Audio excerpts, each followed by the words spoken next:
everyone, Andrew here, bringing you another video review, and today we're going to be doing Batwing Issue number 4. Take a look at this comic cover right here.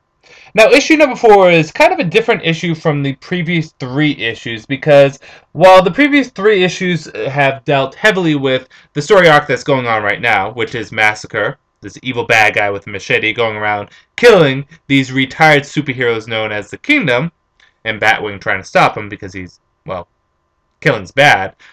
Issue number 4 deals with actually a lot of the origin of Batwing. Not necessarily him becoming Batwing, but his roots, where he came from, who he was as a youth, who he was when he was a teenager.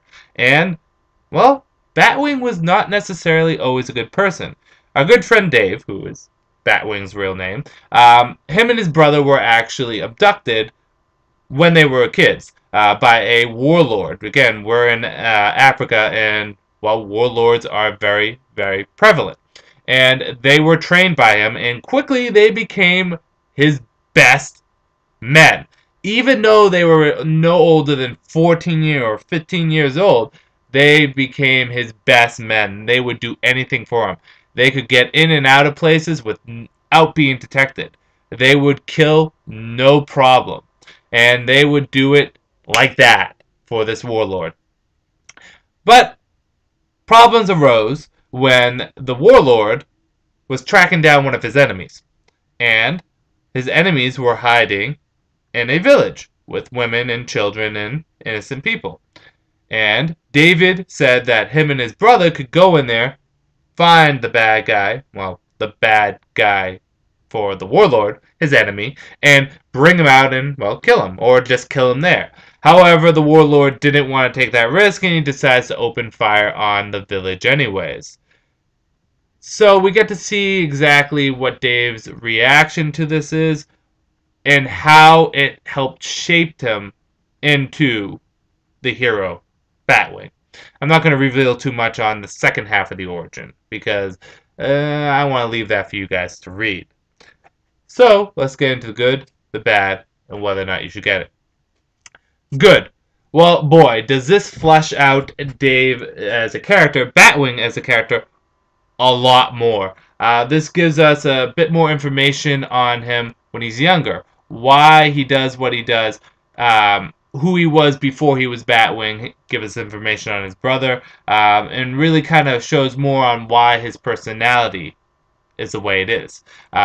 So we get a lot of backstory. And although it's really only in one setting, it's more than enough to flesh out this character even more, which is good.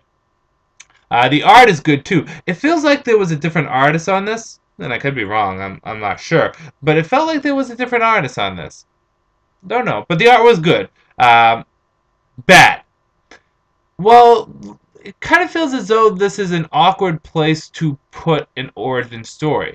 I don't mind it because we get, again, to flesh out the character, but at the same time, we were doing this story arc that deals with Massacre going around and killing the Kingdom, and Batwing trying to stop him, and then we're stopping to tell an origin of Batwing, and then we're going to continue the next issue.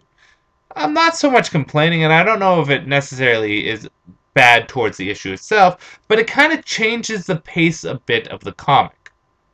So, I don't know how I'm going to feel about that. Whether or not you should get it.